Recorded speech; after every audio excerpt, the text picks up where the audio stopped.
Welcome back to Hope at Dawn, right here at Hope TV, where you look and you live. It's Wednesday, the Christian Walk edition of the show. And right about now, we are about to get to know what's being reported in the dailies. My name is George Gishoro. And my name is Beatrice Nudi, and definitely what is on the top page is about Raila. We know that definitely now official communication was made. It is time for the campaigns to kick off. I don't know if they call them campaigns too, but they still are. You know, but I see here Raila's show of power. The Ruto administration yesterday asserted its influence by rallying the support of East African community as it unveiled Raila Odinga's candidacy for chairperson of the African Union Commission. And this is a story on page 4 and also page 5. And at a glance, I see here South Sudan President Kiir and his colleagues Yoweri Museveni, Samia Suluhu Hassan from Tanzania, as well as Burundi Prime Minister Gervais Dirakobuka and Rwanda's Foreign Affairs Minister James Kabarebe, representing President Paul Kagame, declared their country's support for Mr. Odinga. The leaders said that Mr. Odinga is more than qualified to become the next chairperson of the African Union Commission. So I see here clearly President and his East African community counterparts throw their weight behind Mr. Odinga, saying he is the best man for the job. And this is a story well covered on pages 4 and 5. And of course, regarding the campaigns, Mr. Odinga is urging leaders from the regional bloc to help him gain support from other African countries, as he says that the plan is to win 34+1 votes in the first round of elections slated for February next year. This is a story on page 4 and 5. I don't know if they have any extra thing there. No, it's the same. It's the same because they go with the same headline, but they say Raila unleashed. And we have a handshake between the president, William Ruto, and ODM leader Raila Odinga. Both in blue. Both in blue. By the way, they are very smart. For Raila, it's the African attire. Yes. For Ruto, it is the blue suit with a light blue shirt and a red dotted tie. Umepata idea. Very smart. I love the color combination. Yes. And so they say bitter political rivals unite with the world in the presence of 3 EAC states presidents and representatives to crown Raila Odinga as a bold, visionary and steadfast Pan-Africanist whose professional and technocratic credentials make him the ideal candidate for the African Union Commission chair position, kicking off campaigns proper. And of course, Ruto here saying Raila enjoys a sterling reputation as a zealous Pan-Africanist who has demonstrated a strong faith in continent's possibilities and a commitment to laying a robust foundation for transformation in our time. And Raila Odinga, the AUC chair candidate, says, I believe in the story of the African lion. I'm sitting on African gold, oil, diamonds, iron, and copper ores. And I have the ability to transform all these materials that I have into wealth for the benefit of my people being the African people. And of course, we have quotes here attributed to some of the leaders. Raila's big day: leaders lionize former Kenya Premier as the most qualified for AU top position. And you can read all what they had to say there. As you said, the election will be in February, and Raila is now closer to making history as the first EA leader to win the seat, and he will be coming up against competition from 3 other candidates, and they're saying the stiff competition will come from the Djibouti candidate. So let's see how that one goes. That is Mohamed Yusuf. But of course, we have also another candidate from Madagascar, Richard. We have from Djibouti, Mohamed, and Mauritius, Anil Gayan. So let's see how it goes. The good thing is that we are having support, or rather, Raila is having support. Kenya's candidacy is having support from the friends from the East African region. Absolutely. The big question now is who the Francophone countries will support, because they are the vast majority. It's true. Yeah, so wherever they decide to fall, chances are huyo ndiye atachukua that seat. So let us see how it's a case of we wait and see how that one will pan out as well. All right, and just going on with the Daily Nation, I see still on the top page, families agony over missing kin as police defy courts. Very, very unfortunate. This is Aslam Longton, who is one of the missing people that we have, and I think the numbers keep spiraling definitely. And going just to page 3, a woman who recorded a statement at Kitengela police station denies fixing activist Bob Njagi. And I see here that Hosea Manwa, who is from the Law Society of Kenya, saying it is unconstitutional to be held incommunicado for days. We need to see these people in court. And this is a story on page 3. KNCHR recorded 66 cases of disappearances during the anti-government protests. It's a story that we also covered just yesterday. And of course, it's quite sad even seeing some of the pictures. Here we have former MCA Peter Kimani Mashiri. We have Jamil Longton Hashim. We have Aslam Longton. We have former Equity Bank manager David Mashiri Kimani. And we also have Bob Mishemi Njagi. These are the pictures that are here still on the same. And it's really, really sad. I mean, these are even big people who are not even being found. We have a total of 66 that are still missing. And we hope that they will be found and justice will be served. And page 2, how teachers lost 15 billion shillings to rogue SACCO officials. Regulator and ministry officials says they do not understand why investigators have not taken action against the suspects. This is a story on page 2, revelation of fraud. So the SACCO's membership shrink from over 100,000 to about 10,000. Easy SACCO, easy. Ambazo watu wao wanachukua. They've had so many scandals. It's even scary to right now invest in a SACCO. But fraud at SACCO, I see an audit by State Department for Cooperatives and the SACCO Societies and Regulatory Authority exposed how senior officials of the SACCO engaged in conflict of interest and also cooked financial books and made fraudulent withdrawals, citing phony investments. To cover up for the theft, the SACCO officials hoodwinked investors with dividends paid through bank loans to conceal the fact that the institution was in the red. Wow. This is very sad. And this is actually the Metropolitan National SACCO. And they claim to be building better lives together. Definitely. They were not concerned with building the lives of the teachers. And this is really, really unfortunate. I mean, I can only imagine, because teachers are very investment minded. I know that because of my mom, very investment minded. So to lose such is devastating. And we really hope that justice will be served on that as well, because it's being said that they are wondering, mbona hawa watu bado hawajaekwa chini kama inavyofaa. But I also want to look at a story that definitely is hot right now, and that is the court suspending teacher strike after TSC files case. Members of KUPPET, mostly drawn from secondary schools, began their strike on Monday. But CS Julius Migos saying that since yesterday, our field officers have been visiting schools countrywide to assess the status of teaching and learning activities. Hii ni kama venye principal anakujanga kuangalia mwalimu kama anafunza vizuri ama ni nani analala mwalimu akifunza. But of course, you know, the strike did begin on Monday, yesterday, and actually not yesterday, but the day before yesterday, and they held demonstrations in various parts of the country, and KUPPET draws the majority of its membership from secondary school teachers. That's where most of them are.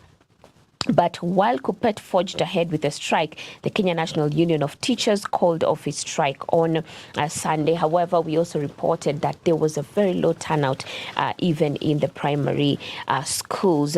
But we will continue to follow up on this very, very story on education. And of course, the CS is urging teachers to resume work as issues are being resolved. There's also the issue of time that is ticking, tick, tock, tick, tock.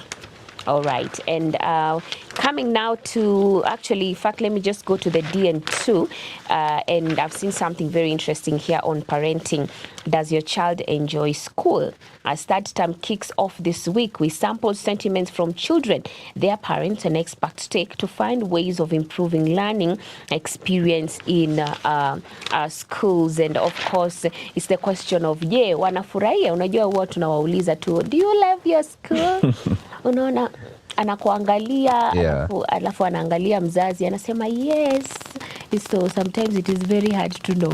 But what the teachers are saying is that we need to motivate them. When a child excels or fails, you should motivate them so that they can improve next time. More on the same, the policymakers need to have a framework either to compel schools or learners to learn near the proximity of their home or to provide an alternative means of transport to school. This is a story well covered on page 2, and you can look at some of the comments. I mean, jamani, ni huzuni kweli kweli, because some of them are really saying my dislike for school is because of the distance. Some of them feel it's just too far, and then the other one is saying in school they know me as the late one. I'm the last to leave almost every day because I have to wait for you to finish hustling to pick me up on the way home. Yani watoto hapa wamejiongea. I think it's important to actually get down to those conversations and tell them usiniogope, sema. Because some of them are struggling with mental issues, even while in school, unknown to the parents. But that's a story on the parenting DN2. You can read more on the same. That is on page 2 of the DN2 parenting. And I see lastly here, just to look at the sports quickly, irony of Nyanza region teeming with talent, but no team in FKF PL.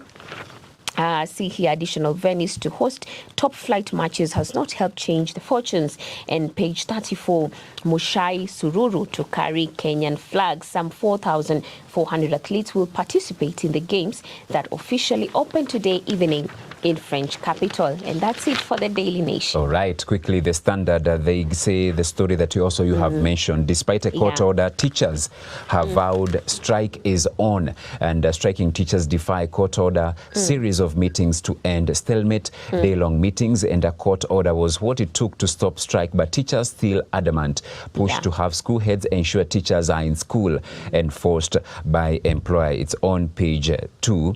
Gender rule, 14 years later, women still on the periphery. It's 14 years after Kenya has adopted a progressive constitution. Many of the aspirations remain unfulfilled. You can read that on page number 2. And a very interesting story here. Inmate faces court as mother charged in 7.6 million shillings land case. And a Nairobi court has ordered Hesbon Onyango Nyamoya, who's serving a sentence at Committee Maximum Prison, to face charges in a 7.6 million shillings fraud case. Nyamoya is scheduled to appear in court on September 5th, accused of defrauding a woman by falsely claiming he could sell her land, yet he was in custody.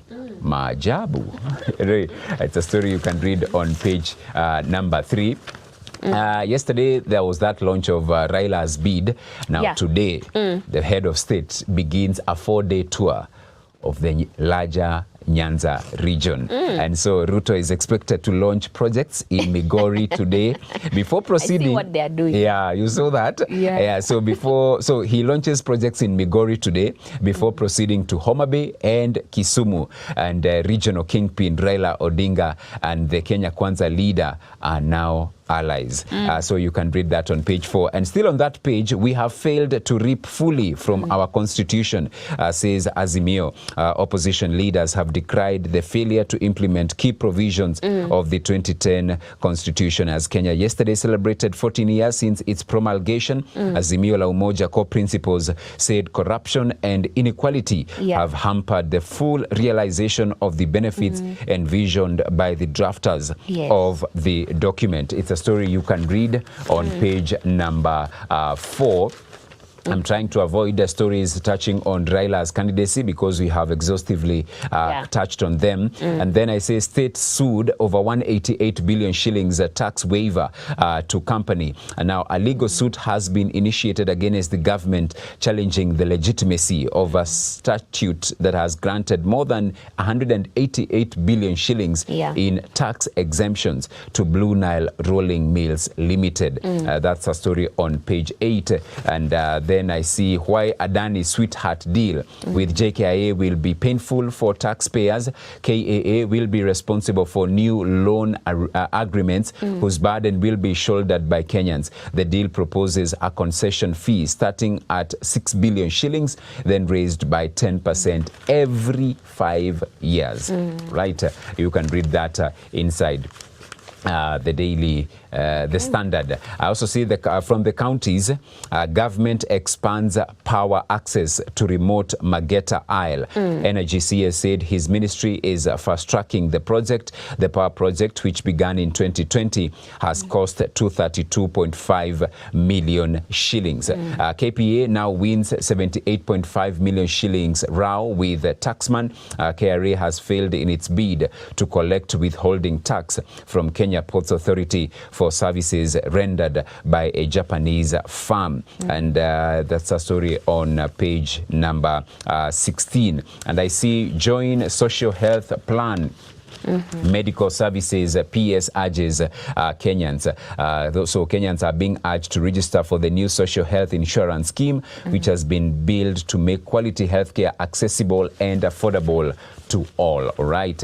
Then the pull-out enterprise lessons for small businesses keen on entering U.S. market. 4 retail strategies to attract more customers to your shop, and incubation hubs as catalyst for innovation. It's on the pull-out this morning, and you can get to learn a thing or two on the same. The business section, new report flags how KAA loses millions in parking revenues. Auditor General says manual collection in some airports means the actual amounts cannot be accounted for.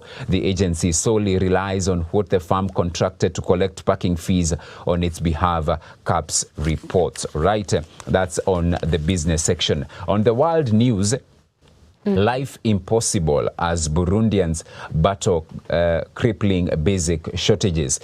Patients dying due to lack of treatment after development aid was cut. US and European Union imposed sanctions on the landlocked nation. And Sudanese dam collapse leaves 60 people dead. I also see campaign begins for Rwandan Senate seats. You can read that as well on the world news segment. The sports pages, the back page, it's now time for Paralympics after successful Olympics. Kenyan athletes will be hoping to do well like their counterparts who competed at the Olympics. Paris Paralympics to showcase disability sport in City of Light as competition starts today. Vlahovic fires Juventus to their second straight win. And also see Kenyan teams ready to pick up the pieces and start again. Kenya recaptures rugby 15s and boys hockey titles from hosts Ugandans. ISF President Petrinka graced finals and closing ceremony of the games. And Djokovic and Coco Gauff start title defense with easy wins.